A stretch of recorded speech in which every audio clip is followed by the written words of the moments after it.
Dating is a relatively new concept, only starting in the late 1800s because there used to be a more humane form of dating where they would trade people for animals. This went away when people realized that it was obviously unfair because one side got unconditional love, a partner until death, and the other one got married. In modern times, the first problem that you come across when dating is finding someone to date. Luckily, you can find lots of singles at bars, high school reunions, and funerals. If you do see someone that you're interested in, just remember that studies show that the most common turnoff is being ugly, so yeah, probably give up. But if you were born with an attractiveness deficiency, it helps to have a winning personality, and I do mean money. To increase your chances of getting a date with a man, simply show them the smallest bit of affection. This will cause them in that very moment to picture their entire life with you. For example, a boba tea girl gave me 1 extra scoop of boba for free on May 27th of 2022 at 5:13 p.m. and I think I'm gonna ask her to marry me. People almost always date within their league, and finding your ELO is a pretty simple thing to do. All you have to do is find your attractiveness, personality, age, and intelligence,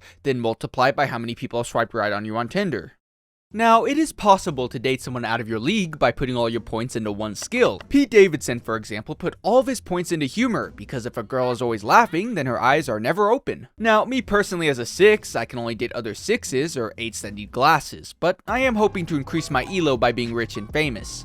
It's not going well. You of course have people who date down to make themselves feel better, also known as smurfing. This may sound like an odd concept since people always say never settle for anyone, but I really wish you would. There are various types of dating outside of traditional dating. Online dating is the most popular yet tricky type since it's so easy to deceive someone into believing that you're something that you aren't. You may think someone is a young woman when they're actually an old woman, you may think someone is a woman when they're actually a man, or you may think someone is a woman when they're actually Chris Hansen. Basically, online dating is a lot like online shopping. They never look as good as the pictures, the good ones are manufactured overseas, and most come damaged. Long distance dating is a type of online dating that falls under the give and take law, with one side giving citizenship and the other taking the obtuse otter to bed. Blind dating is when someone sets you up with somebody you've never met. Just be careful if they only compliment their personality because they probably can't fit in a rowboat. Speed dating is when a group of single people go on 5-minute dates with each other to determine if they can find love. I personally have never gone to one of these events because when I was in college, I walked past a speed dating event and there were 3 people crying and I just thought, man,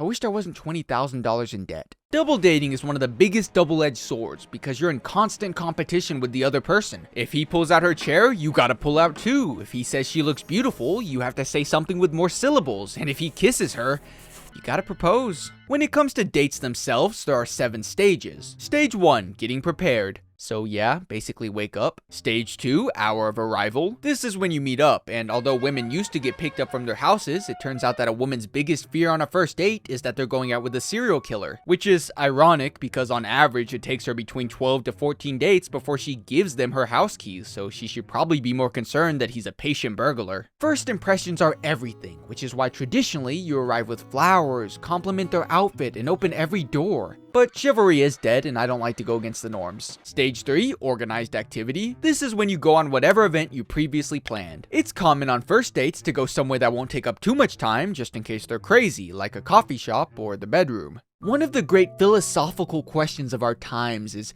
who should pay for the first date? Now, me personally, I always pay so that I can make them feel dependent on me. And in 8 months, when they think about leaving me, I can gaslight them into believing they need me. They can't live without me.